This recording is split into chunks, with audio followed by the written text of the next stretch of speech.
Okay, so here we go. First attempt with the Weber ECB. See how this works out. I've done very few mods to it. All I've done so far is put a thermometer in the top. I want to see how it works stock, so I'll get a baseline on it before I do any modifications, just so I can see actually what the difference is. So here we go. Pretty windy day out today, so I put this table up on its side and I put it between the garage. Oh, yeah, the garage is clean. Just to help keep the wind off of it. As you can see, I put a thermometer in the front. And other than that, charcoal bowl and everything's completely stock. So I picked these up today since I'm not really going to be able to put my hands down in there to put the lip chunks in there, the lip briquettes. Figured I'd try these out. It says right on it, it's Weber, so I know it's a good brand. And it says on it that they're smokeless, odorless, supposed to really not add any flavor whatsoever, non-toxic. So I'm going to give these a shot. I'll let you know how it works out.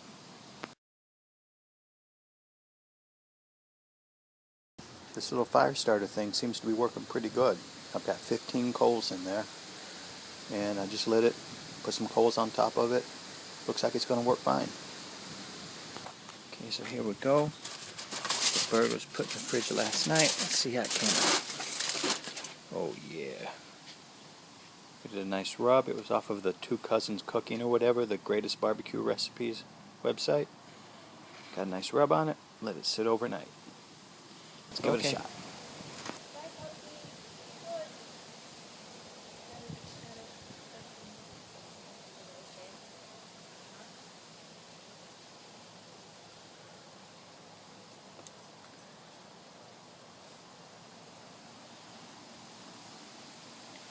And it's coming up to temp. Look at that smoke.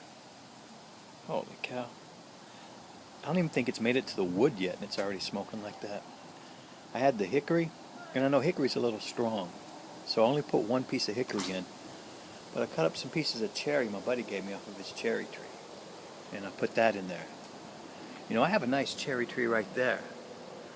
Thinking about taking some branches off that, if you know what I mean. Maybe let it sit through the winter, be good for next summer. Have some nice homegrown cherry. Anyway, it's not quite up to temp yet. I put the meat on before it came up to temp.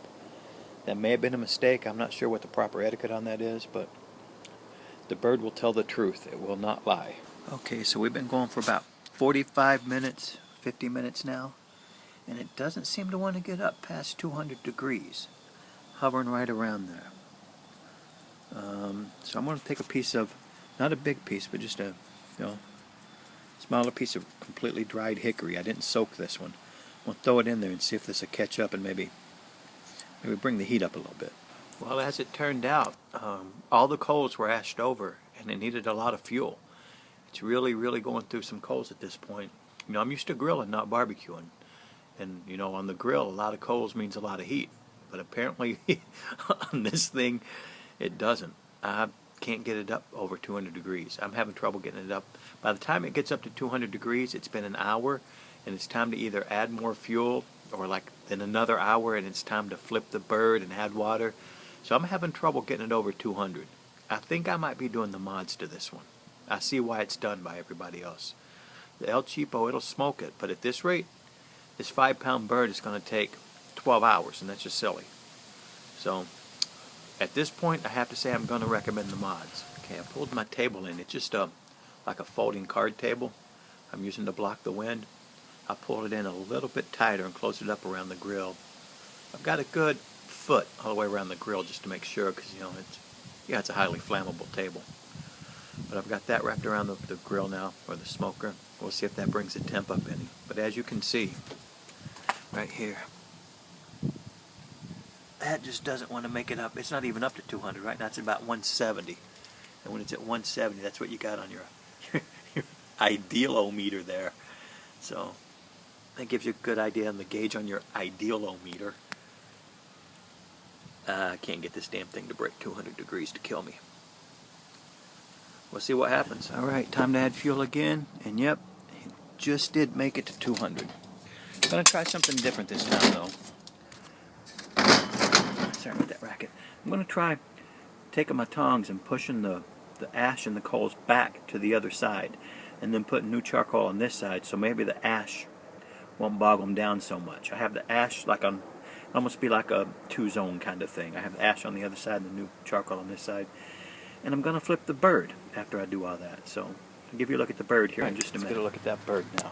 This is after almost 2 hours, damn near 2 hours. I tell you, it's looking pretty damn good.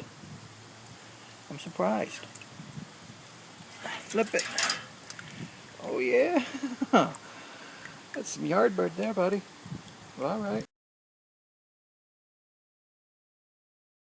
Okay, so pushing the coal back to one side, the ashes, and dumping a whole bunch of new briquettes in on the clean side seemed to brought the temperature up pretty good. It seems to be working for me. So I think I'll just keep doing that. Next time I put more bricks in, I'll just take my tongs, push back the ashes, dump a boatload into the clean spot, and close it back up. It's good.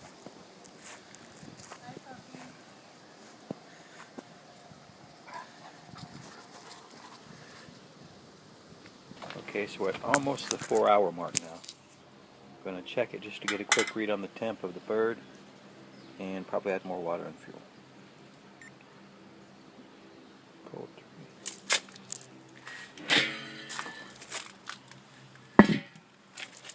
Look pretty good.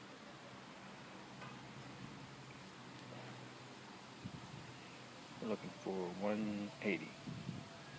Hard to get a bird up to 180 when the grill will barely get up to 180.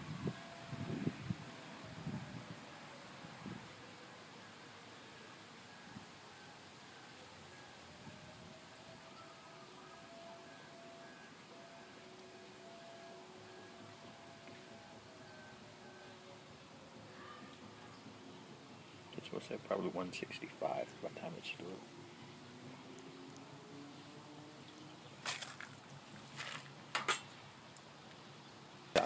There's a big difference between what I'm reading right here and what I'm reading right here. That says 150 and that says 189.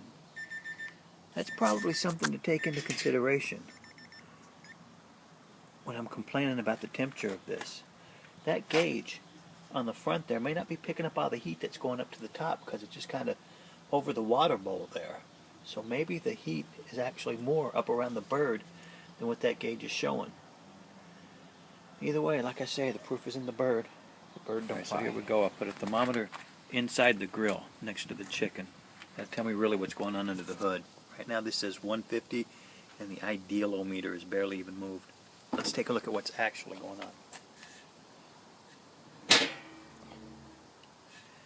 We are at, I don't know if you can see it or not, we're at 190 when it says 150 on the side. So when I was doing 200 earlier, it was probably quite a bit more than 200.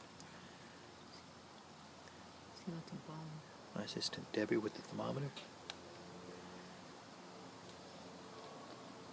It's looking good.